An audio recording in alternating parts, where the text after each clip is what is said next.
Ayblanuvchi Abdulhay Cho'ponni eshitamiz. Davlatni qo'riqlash vazifasida ekaningni ayting. Davlatni qulatish aybi bilan ayblanyapsan. Nima deysan? Tabiiy, janob sudya.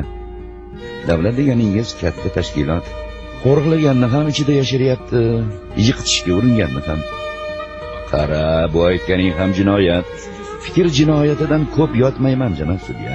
Umrim bo'yicha sira o'ylamadim. Doim buyruq oldim. Qanday, janob sudya?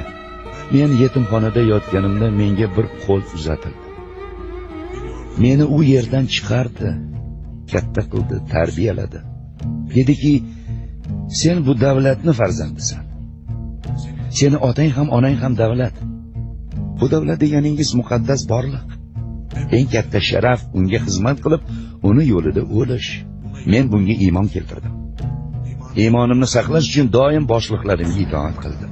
Bugun yagona boshlig'im sifatida tanigan